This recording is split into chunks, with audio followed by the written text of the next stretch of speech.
उसका हम 59 सेशन आज डिस्कस कर रहे हैं। जैसे कि आप सब जानते हैं कि गीतामृतम सीरीज में हर सत्र में हम भगवत गीता का 1 या 2 श्लोक लेते हैं और हम उसका व्यवहारिक अर्थ समझने का प्रयास करते हैं। And today also we'll do that. So today we are going to discuss chapter number 7 and verse number 8 and 9 if possible. So let me share the screen and you can let me know if you're able to see. So this is chapter 7 and verse 8 and 9. So I hope you all can see this verse. आपको दिख रहा है ये श्लोक, मैं ऐसी आशा करता हूँ। तो अब हम श्लोक पढ़ेंगे और उसके बाद then we will discuss. ये श्लोक इस प्रकार है, आप अपने स्थान से ही बैठ करके रिपीट कर सकते हैं। रसोहम अप्सु कौन्तेय प्रभास्मि शशि सूर्य हो प्रणवः सर्व वेदेषु शब्दः खे पौरुषम नृषु। मैं एक बार दोबारा से पढ़ूंगा। रसोहम अप्सु कौन्तेय प्रभास्मि शशि सूर्य हो प्रणवः सर्व वेदेषु शब्दः खे पौरुषम नृषु। इसका अनुवाद इस प्रकार है, जो आपको दिख भी रहा होगा। हे कुंती पुत्र, मैं जल का स्वाद हूँ, सूर्य तथा चंद्रमा का प्रकाश हूँ, वैदिक मंत्रों में ओमकार हूँ, आकाश में ध्वनि हूँ तथा मनुष्य में सामर्थ्य हूँ। तो भगवान इस श्लोक में कुछ बता रहे हैं जो आप पढ़ ही रहे हैं। अभी हम इस पर चर्चा करेंगे और साथ साथ में हम इसके बाद का श्लोक भी अभी पढ़ लेंगे ताकि हम एक साथ इस पर डिस्कशन कर सकें। तो टेक्स्ट नंबर 9 इस प्रकार है। पुण्यो गंधः पृथ्व्यां च तेजसा चास्मि विभावसो जीवनम सर्वभूतेषु तपश्चास्मि तपस्विषु। इसका अनुवाद इस प्रकार है, मैं पृथ्वी की आज सुगंध और अग्नि की ऊष्मा हूँ, मैं समस्त जीवों का जीवन तथा तपस्वियों का तप हूँ। तो ये 2 श्लोक बहुत बहुत महत्वपूर्ण है। वैसे तो श्रीमद् भगवत गीता के सारे ही श्लोक महत्वपूर्ण हैं, पर कुछ श्लोक बहुत ही विशेष हैं, बहुत ही स्पेशल हैं, जैसे जो अभी हम श्लोक चर्चा करने जा रहे हैं। तो चर्चा प्रारंभ करने से पहले हम प्रार्थना करेंगे। ओम अज्ञानतिमिरान्धस्य ज्ञानाञ्जनशलाकया चक्षुरुन्मिलितं येन तस्मै श्री गुरवे नमः। तो आप सबका बहुत बहुत स्वागत है गीतामृतम के 59 सत्र में, जिसमें आज हम 7th और 8th श्लोक पे चर्चा करेंगे। 8th और 9th श्लोक पे, चैप्टर नंबर 7। तो देखिए, चर्चा शुरू करने से पहले हम एक चीज समझते हैं। कई बार ऐसा प्रश्न पूछते हैं लोग कि आप भगवान भगवान करते रहते हैं, कहाँ भगवान है? भगवान दिखता है क्या? कुछ भी कर रहे हैं, पढ़ते हर समय भगवान भगवान हरे कृष्णा हरे राम कर रहे हैं, नहीं दिखते हैं भगवान? कुछ है क्या? है भगवान? क्या ऐसी चीजें हैं जो भगवान से चल रही हैं? ऐसे प्रश्न लोग कई बार पूछते हैं।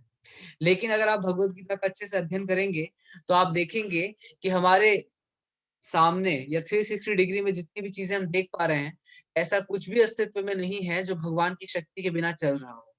और आगे आने वाले जो कुछ श्लोक हैं इस 7वें अध्याय के, वो इसी बात का प्रमाण देते हैं। इसमें 14 ऐसे प्रमाण दिए गए हैं जिन प्रमाणों को अगर हम समझ लें तो हम हर क्षण भगवान के अस्तित्व का आभास कर पाएंगे।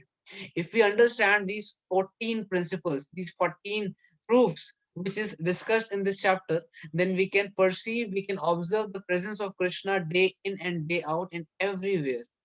तो उसमें से हम 2 श्लोक आज चर्चा करेंगे, जिसमें से हम 9 प्रमाण देखेंगे। हम 9 ऐसी बातें समझेंगे जिसको समझ करके प्रतिदिन और प्रति स्थान पे हम भगवान के अस्तित्व का आभास कर पाएंगे। तो वो लोग जो ये प्रश्न पूछते हैं कि भगवान क्या करते हैं, क्या भगवान के होने और ना होने से हमारे जीवन में इतना फर्क क्या पड़ रहा है, उन सारे लोगों के लिए ये दोनों श्लोक उत्तर देंगे। तो देखिए, पहले श्लोक में भगवान 5 सिद्धांत या 5 तथ्य ऐसे बता रहे हैं जिन तथ्यों को अगर हम जान लें तो हमारा भगवान के प्रति श्रद्धा बहुत बहुत बहुत तीव्र से बढ़ जाएगा। तो देखिए, अब मैं आपको श्लोक से 5 इसको 5 भागों में विभाजित करके बताने का प्रयास करूंगा। सबसे पहले आप श्लोक में देख रहे हैं, लिखा हुआ है रसो हम अपसु कौन्तेय। ये पहला पार्ट है। रसो हम अपसु कौन्तेय, ये फर्स्ट पार्ट है। इस पार्ट का मतलब है कि भगवान बोल रहे हैं कि हे कुंती पुत्र, कौन्तेय मतलब कुंती पुत्र, रसो हम अपसु, मैं जल का स्वाद हूँ। कौन ऐसा इस संसार में है जो जल नहीं पीता है? कोई है ऐसा जो बोले नहीं नहीं मैं तो जल नहीं पीता, जल से मुझे कोई मतलब नहीं है?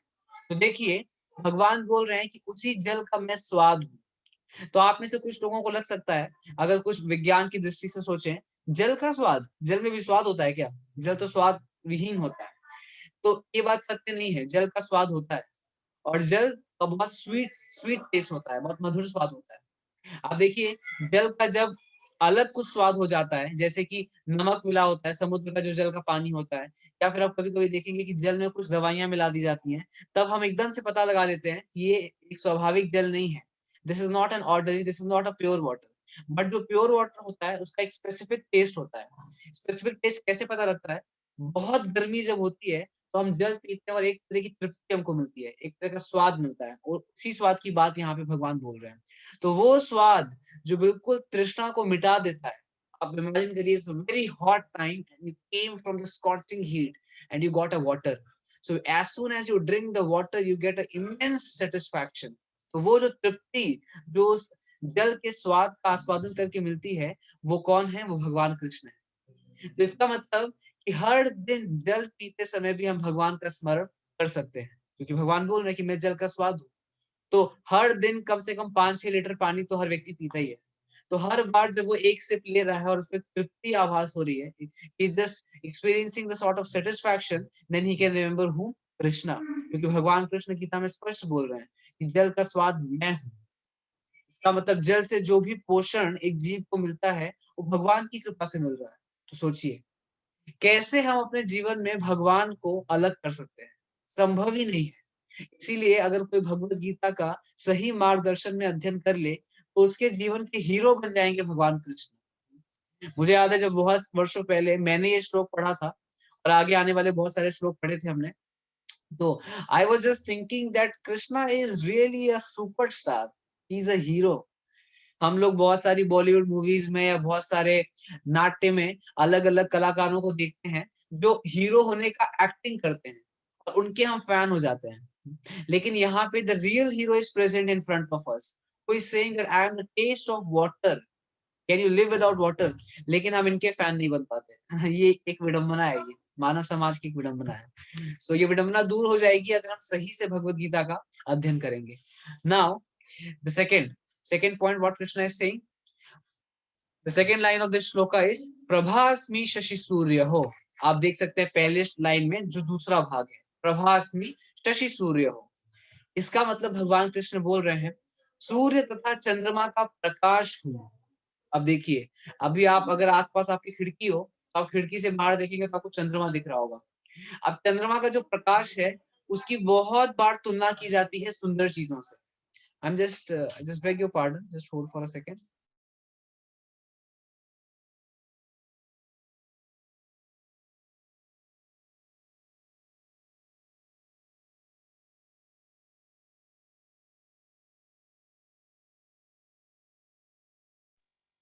हरे Krishna, very sorry for the interruption.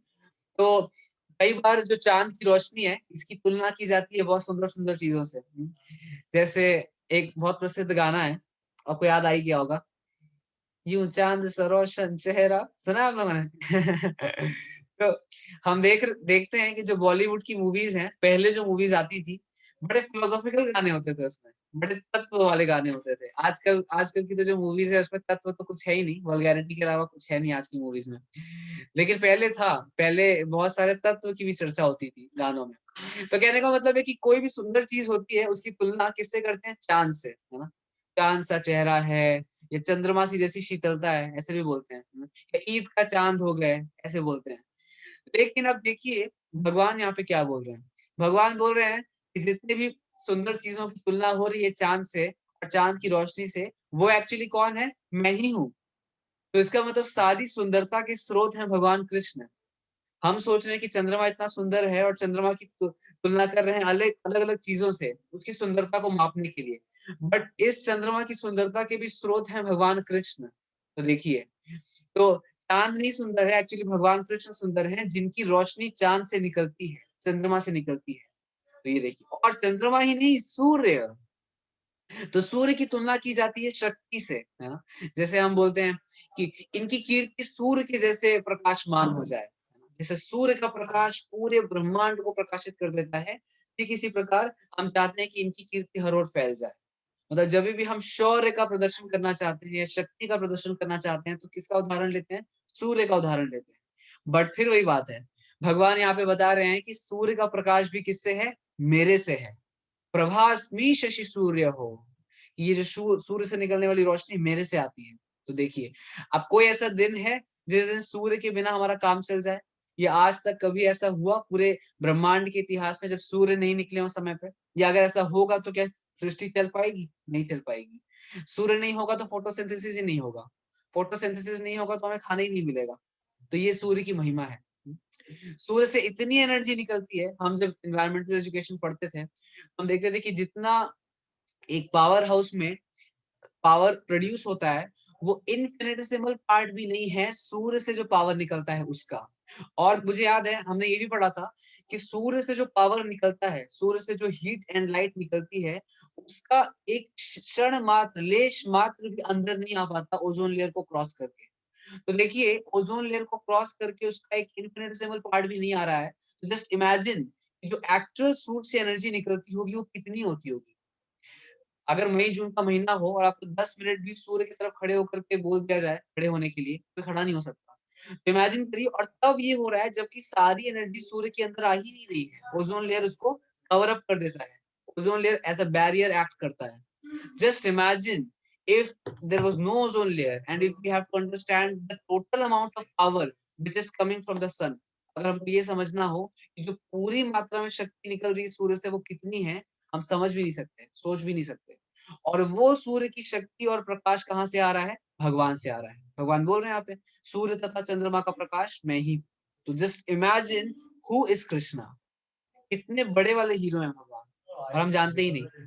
इतने बड़े हीरो हैं और हम भगवान को जानते ही नहीं। इसलिए जब हम भगवत गीता पढ़ते हैं ध्यान से, अच्छे से, किसी के मार्गदर्शन में, then the only person whom we love in our life is Krishna and others who are related to Krishna. We fall in love with Krishna. That happens after reading Bhagavad Gita properly, in a very proper systematic manner under the guidance of someone. तो देखिए ये है सूर्य, सूर्य तथा चंद्रमा। अब आगे चलते हैं, आगे देखिए भगवान क्या बोल रहे हैं। अभी आगे और इंटरेस्टिंग होता जाएगा जैसे जैसे श्लोक में हम आगे बढ़ेंगे।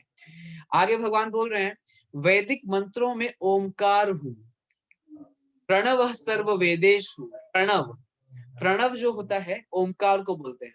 3 अक्षर वाला जो शब्द है ओमकार। तो देखिए अगर आप यहाँ पे अर्थ देखेंगे तो प्रणव के आगे लिखा हुआ है ओमकार का अ उ म। तो जो ओम हम बोलते हैं ये 3 सिलेबल से बना हुआ है, अ उ और म। और भगवान कृष्ण बोल रहे हैं कि मैं वैदिक मंत्रों में ओमकार हूँ। अब थोड़ा ही समझते हैं कि ये वैदिक मंत्रों में ओमकार क्या होता है। तो देखिए, जो वेदों के मंत्र होते हैं वो प्राय किससे शुरू होते हैं? ओम से शुरू होते हैं। इससे हम समझ जाते हैं कि जो ये वैदिक मंत्र है। देखिए जैसे आप भगवत गीता पढ़ रहे हैं, आप सब आ रहे हैं भगवत गीता में, इसमें ज्यादा से ज्यादा श्लोक ओम से नहीं शुरू होते हैं। जैसे यही वाला श्लोक अगर हम देख लें, तो रसो हम अपसु कौन्तेय प्रभास्मि शशि सूर्य हो, ये रसो से शुरू हो रहा है, ओम से शुरू नहीं हो रहा है। किंतु जो वैदिक मंत्र होते हैं वो ओम से शुरू होते हैं। अब कई बार हम देखते हैं भारत में कई सारी ऐसी संस्थाएं हैं, तथा कथित आध्यात्मिक संस्थाएं, जो कहती हैं कि जो वेद के मंत्र हैं या जो वेद की शिक्षा है वो ऊपर है। किससे? भगवत गीता से। कई बार आप लोगों ने सुना होगा, अगर आपको थोड़ा ज्ञान हो वेदों का, शास्त्रों का, श्रुति स्मृति का, तो कई बार लोग ऐसा क्लेम करते हैं, ऐसी घोषणा करते हैं, ऐसा प्रस्ताव रखते हैं कि अजी हम तो वेद मानते हैं। क्यों वेद मानते हैं? वेद ऑथेंटिक है क्योंकि वेद श्रुति में आता है। श्रुति मतलब जो सुना गया है। तो वेद के जो ज्ञान है वो डायरेक्ट सुने गए हैं भगवान से, इसीलिए हम वेद को मानते हैं। ये सब आपका भगवत गीता, महाभारत, रामायण, पुराण, ये सब हम नहीं मानते। ये तो कम बुद्धि के लोगों के लिए। ये चीज वो लोग समझ पाएंगे जो थोड़े बहुत आध्यात्मिक संस्था में गए हैं और सुने हैं लोगों को। कई सारी ऐसी संस्थाएं हैं, कुछ एक दो संस्थाएं तो ऐसी हैं जो इसी को लेकर के पूरा ड्रामा करती हैं कि हम वेदों को मानते हैं और किसी को नहीं मानते। तो अब देखिए, भगवान इस सारे ड्रामे का ही खंडन कर रहे हैं यहाँ पे, क्योंकि भगवान बोल रहे हैं प्रणव सर्व वेदेशु। आप वेद की बात कर रहे हैं, चलिए मैं आपको बताता हूँ। सारे वेद का जो ओमकार है वो मैं हूँ। अब देखिए, जिस वेद को लेकर के लोग झगड़ा कर रहे हैं कि वेद बड़े हैं, कोई बोल रहा है कि पुराण बड़ा है, कोई बोल रहा है उपनिषद बड़ा है, भगवान यहीं पे सब कुछ क्लियर कर रहे हैं। भगवान बोल रहे हैं कि सारे वेदों के जो ओमकार है वो मैं ही हूँ। मतलब जब कोई व्यक्ति ओम बोलता है तो वो कृष्ण ही है। कई बार हम जब लोगों को भगवान के नाम का जप करने के लिए बोलते हैं, हरे कृष्ण महामंत्र, तो लोग बोलते हैं कि प्रभु जी वो ना मैं ओम बोलता हूँ, ओम ओम। अच्छी बात है, बोल सकते हैं, कोई प्रॉब्लम नहीं है। लेकिन अगर कोई हरे कृष्ण महामंत्र का जप कर रहा है तो स्वाभाविक रूप से ही कई बार ओम का उच्चारण कर रहा है, एक बार नहीं। अगर कोई एक माला हरे कृष्ण महामंत्र की करता है तो उसमें कितने बार कृष्ण का नाम आएगा? हरे कृष्णा कृष्णा कृष्णा हरे हरे। एक मंत्र में 4 बार कृष्ण का नाम आता है और भगवान बोल रहे हैं कि ओमकार मैं ही हूँ। तो मतलब जब कोई कृष्ण बोलता है तो वो ओम का उच्चारण कर रहा है।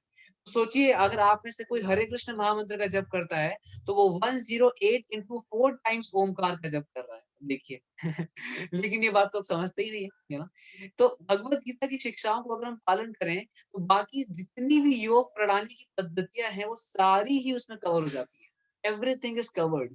लेकिन हमें पता ही नहीं था कभी कि भगवान कृष्ण स्वयं ओम है। हमको कभी किसी ने बताया ही नहीं। हम तो सोचते थे ओम ओम क्या है? ओम एक पॉजिटिव एनर्जी है, एक ऊर्जा है, ये है फलाना ढिमकाना, हम कुछ कुछ सोचते हैं। बट स्पष्ट हमको कभी किसी ने नहीं बताया। जो बहुत सारी योग सिखाने वाली संस्थाएं हैं वहां पे भी हमें नहीं बताया गया ओम तो स्वयं कृष्ण है। आप पढ़ लीजिए, आपके सामने श्लोक है, प्रणव सर्व वेदेषु, कि मैं सारे वेदों का प्रणव हूँ, ओम हूँ।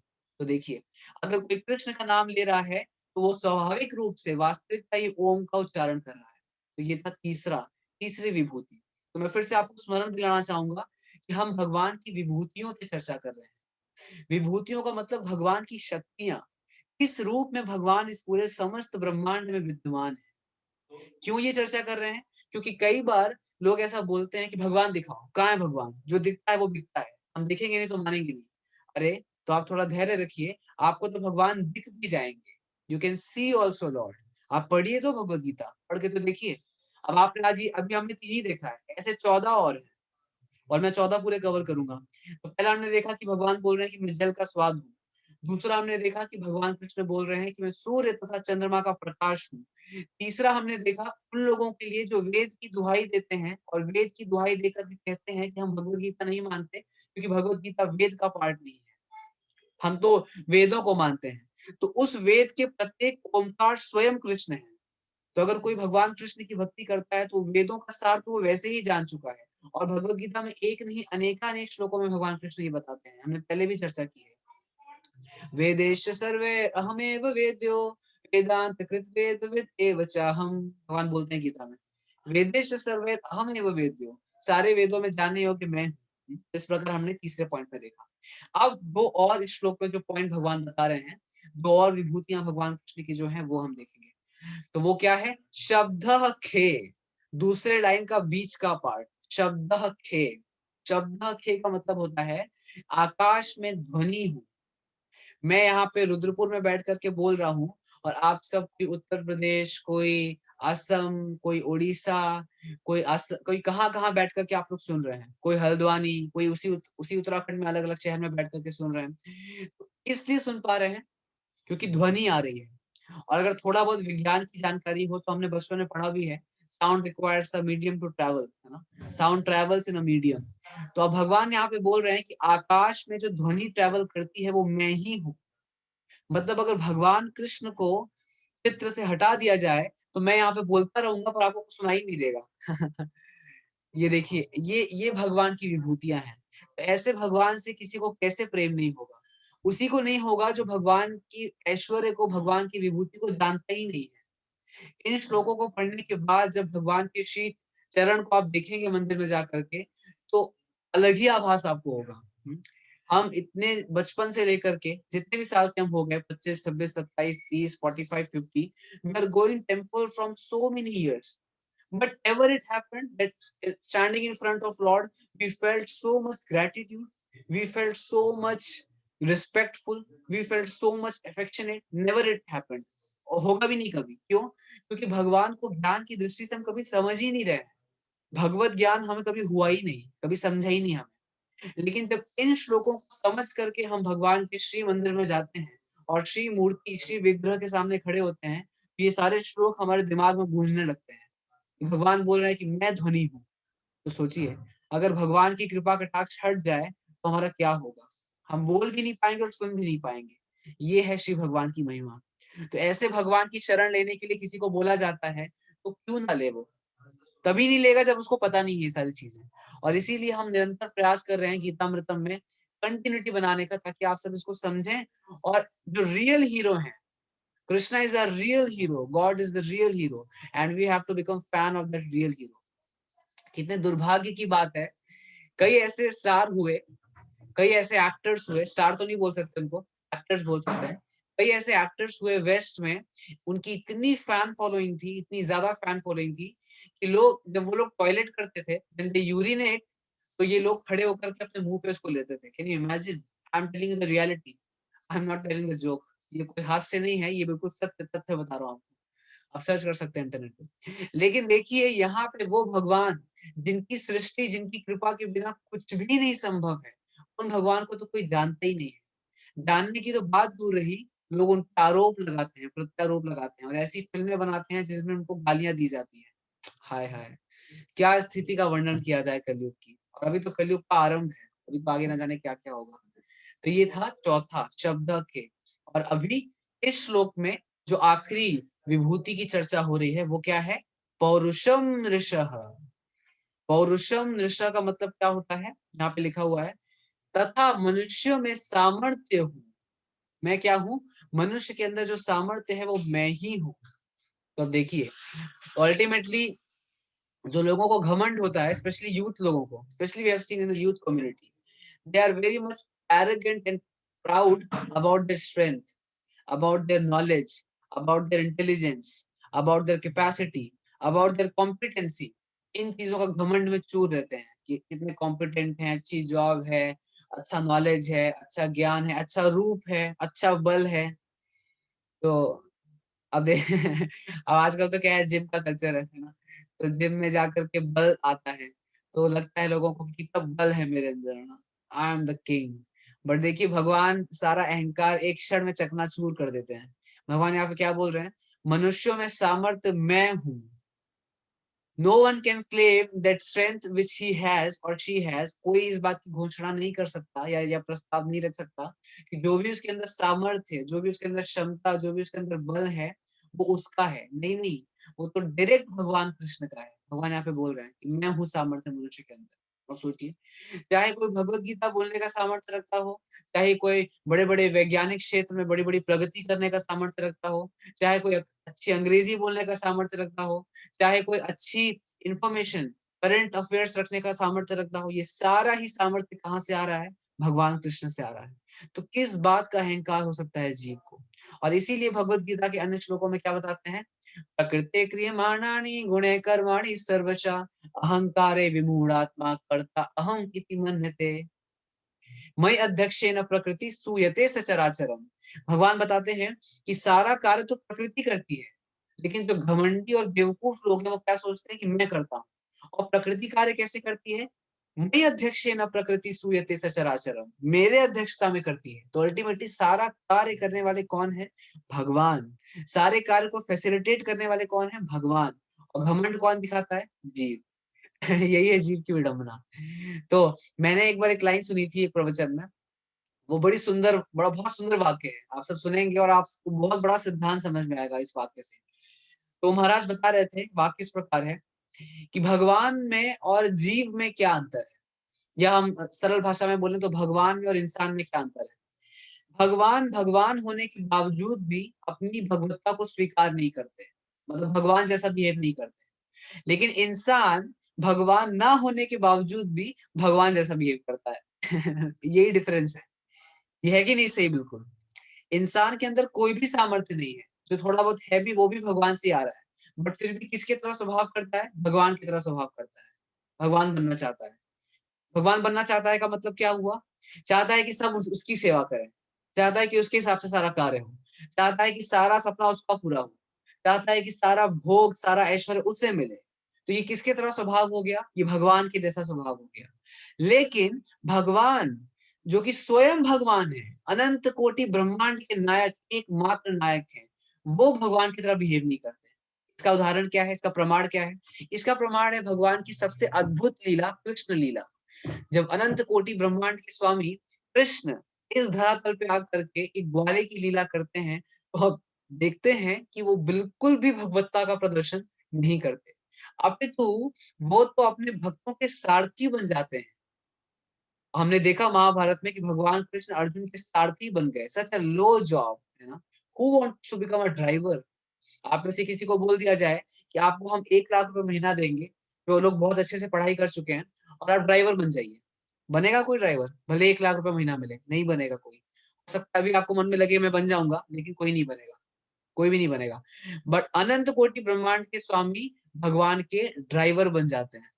Just something unimaginable. तो अब मैं आपको एक कथा सुनाता हूँ। जैसे कि मैं प्रयास करूंगा कि हर सेशन के एंड में हम आपको एक कथा सुनाएं, जिससे आपको श्लोक और अच्छे से समझ में आ जाए। तो ये जो आखिरी पॉइंट है कि मैं मनुष्यों में सामर्थ्य हूँ, इसी पे मैं आपको एक छोटा सा घटना सुनाता हूँ। कथा जब मैं बोलता हूँ तो कथा कोई बनावटी कथा नहीं है, ये घटना है। हाँ? तो देखिए, हम सब जानते हैं भगवत गीता का इतिहास। कार्पण्य दोषोपहता स्वभावा पृच्छामि त्वं धर्म सम्मूढ़ चेता यस्य हस्यन्निश्चितं ब्रूहि तन्मे शिष्यस्तहं शाधि मां त्वं प्रपन्ना।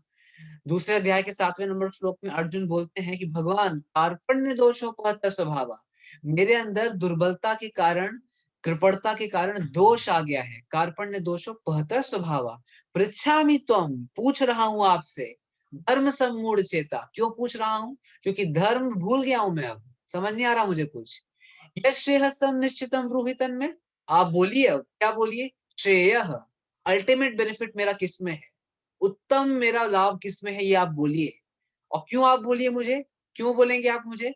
शिष्यस्तहं शाधि मां त्वं प्रपन्ना, क्योंकि मैंने अब प्रपन्ना, शरण ले ली है आपकी, एज अ डिसाइपल। और फिर भगवान पूरी गीता बोलते हैं और अर्जुन विजयी होते हैं, है ना।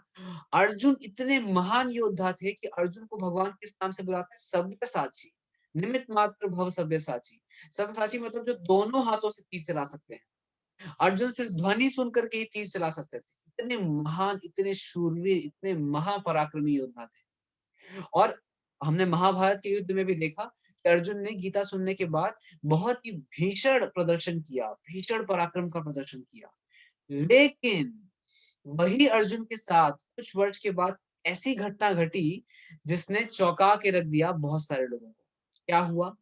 जब भगवान कृष्ण अपनी लीला को समाप्त करके इस धरातल से अंतर ध्यान हो गए और अपने धाम में लौट गए, तो एक समय की बात है कि भगवान की जो रानियां थी, 16,108 रानियां, उनका अपहरण कर लिया गया। किसके द्वारा?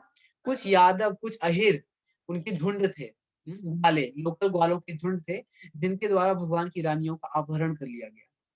तब इस अपहरण के बाद अर्जुन वहां पे आए उनको बचाने के लिए, भगवान की रानियों की रक्षा करने के लिए। और हाय हाय, अभी क्या हो गया, ये तो बिल्कुल समझ के परे था। वो अर्जुन जो इतना भीषण युद्ध करके करोड़ों करोड़ों लोगों को मौत के घाट उतार दिए, वो अर्जुन जो इतने महान तरीके से युद्ध किए और जिन्होंने स्वयं भगवत गीता का उपदेश सुना था, वही अर्जुन आज इन थोड़े से ग्वालों से हार गए। ओ हो, ये क्या हो गया? वही अर्जुन जो इतने महान कर्ण, द्रोण जैसे योद्धा को हरा दिए, आज वो थोड़े से ग्वालों से हार गए। अरे बाप रे, ये क्या हो गया? तो जब अर्जुन उन ग्वालों से हार गए, तो अर्जुन एकदम विस्मय हो गए और वापस किसके पास आए? युधिष्ठिर महाराज के पास आए। और युधिष्ठिर महाराज ने जब पूछा तो अर्जुन ने सारी कथा सुनाई, कैसे ऐसे हुआ। और तब ये बात समझ में आती है कि वही अर्जुन जिनके गांडीव में इतना बल था, आज वो गांडीव काम क्यों नहीं किया? आज उसमें क्या हो गया? तब उसमें ये हो गया कि भगवान आज अर्जुन के साथ नहीं थे। तो देखिए, भगवान की कृपा का क्या प्रकोप है, भगवान की कृपा का क्या प्रभाव है। कि जब भगवान अर्जुन के साथ में थे तो अर्जुन इतने महान युद्ध, महाभारत को भी जीत गए। लेकिन भगवान के प्रेजेंस ना होने के कारण अर्जुन उन यादवों से भी हार गए। ऑफ कोर्स इसमें एक सिद्धांत है, ये एक लीला का हिस्सा है जो कि अलग अलग समय में घटित होती है हमें कुछ समझाने के लिए। हमें पता है कि अर्जुन भी भगवान के धाम से आए हैं और भगवान की रानियां भी भगवान के धाम से आई हैं। लेकिन भगवान अपने पार्षदों के को प्रयोग में ला करके कुछ सिद्धांत हमें समझाना चाहते हैं। और हमें हमेशा इन कथाओं से क्या समझना चाहिए?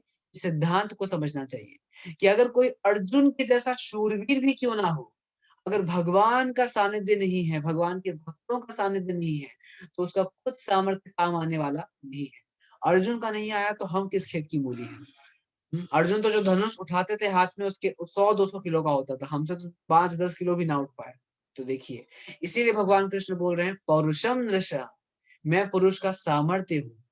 तो इस श्लोक हम समझे कि भगवान की कितनी दिव्य विभूतियां हैं और दिन रात हम भगवान के अस्तित्व को अपने आसपास महसूस कर सकते हैं।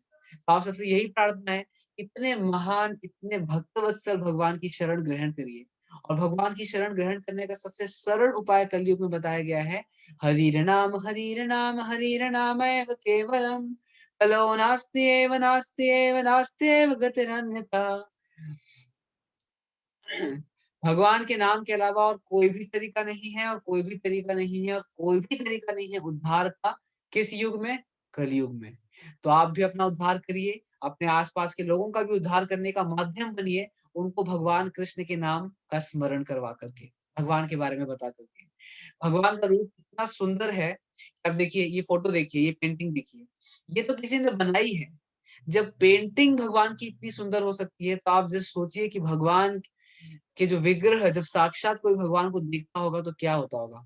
इसीलिए बताते हैं कि भगवान का स्मरण करके ही भगवान के शुद्ध भक्त बेहोश हो जाते हैं।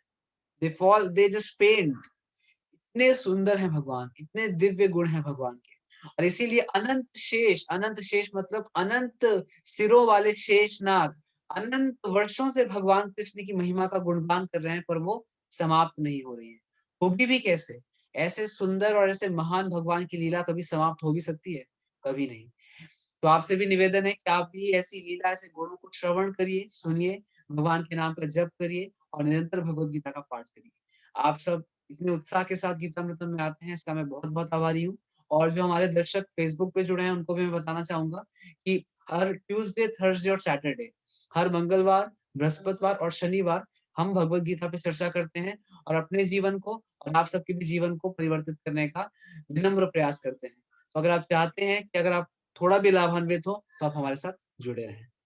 बहुत-बहुत धन्यवाद। हरे कृष्णा। ग्रंथराज श्रीमद् भगवत गीता की जय। तो अभी किसी का कोई प्रश्न है अगर फेसबुक पे या ज़ूम पे, तो you can ask, otherwise we will wrap it up here.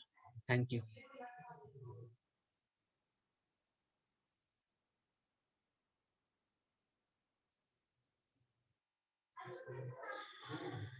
तो धन्यवाद दे रहे हैं कुछ डिवोटीज, लेकिन वास्तविक धन्यवाद के पात्र तो शिला प्रभुपाद हैं और भगवान कृष्ण हैं। हम तो सिर्फ पोस्टमैन का काम कर रहे हैं।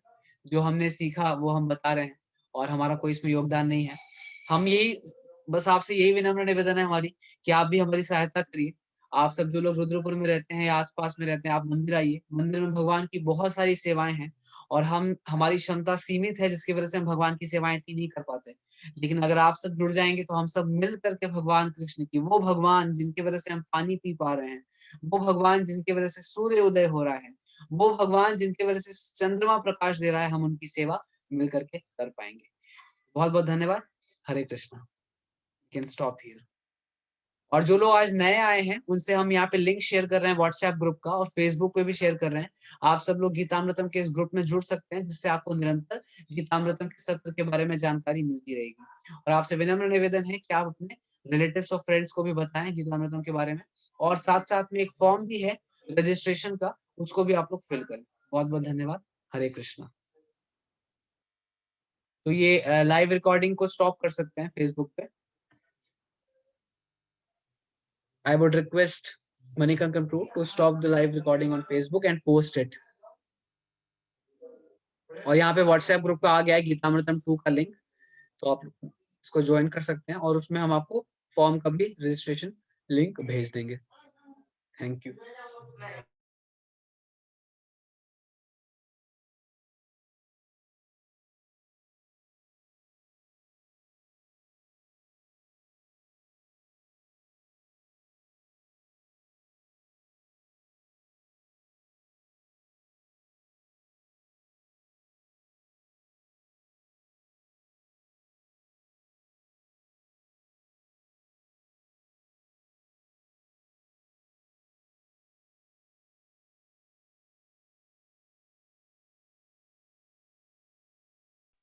Manikankan Pru, can you hear me?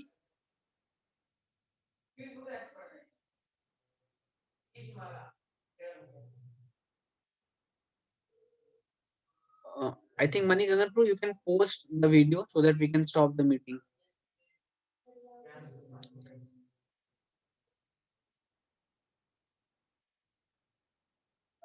we have some devotees here whom I don't know. So like Vijay Prabhu, Aditya Prabhu, I don't know. So if you all can message little bit about yourself, you can message me personally so that I can get to know you. And जब हम जान पाते हैं तो और अच्छे से हम interact Okay. कर पाते हैं. Okay.